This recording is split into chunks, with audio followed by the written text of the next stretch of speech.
Megastar Chiranjeevi హీరోగా, Nayanthara heroine గా, దర్శకుడు అనిల్ రావిపూడి దర్శకత్వంలో మాస్ కామెడీ ఎంటర్టైనర్ గా తెరకెక్కుతున్న మనశంకర వరప్రసాద్ గారు సినిమాపై మంచి బజ్ నెలకొంది. ఈ సినిమా కోసం ఫ్యాన్స్ మాత్రమే కాకుండా ఫ్యామిలీ ఆడియన్స్ కూడా ఎంతో ఆసక్తిగా ఎదురు చూస్తున్నారు. ఇక ఈ సినిమా నుండి ఇన్ని రోజులు మెగాస్టార్ ని స్టైలిష్ గా మాత్రమే చూపించిన మేకర్స్ ఇప్పుడు మాస్ యాంగిల్ ని కూడా పరిచయం చేశారు. లేటెస్ట్ గా వదిలిన పోస్టర్ ఒకటి సోషల్ మీడియాలో క్రేజీగా మారింది. ఇన్ని రోజులు మీసాల పిల్ల, సురేఖ సాంగ్స్ తో క్లాస్ గా ఉన్న మెగాస్టార్ ఇప్పుడు ఫుల్ మాస్ మోడ్ లోకి మారిపోయారు. మెగాస్టార్ సాలిడ్ యాక్షన్ ని ఈ సినిమాలో చూడబోతున్నామని తెలుస్తోంది.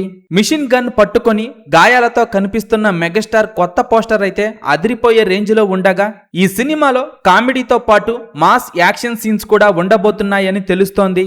ఈ సినిమాను జనవరి 12న వరల్డ్ వైడ్ గా భారీ ఎత్తున రిలీజ్ కు సిద్ధం చేస్తున్నారు. Hero victory Venkatesh special role చేస్తున్న ఈ సినిమాపై ఇప్పటికే మంచి అంచనాలు నెలకొనగా, మనశంకర వరప్రసాద్ గారు సినిమా రిలీజ్ తరువాత మొదటి రోజు ఎన్ని కోట్లు వసూలు చేస్తుందని మీరనుకుంటున్నారో కింద కామెంట్స్ రూపంలో చెప్పండి.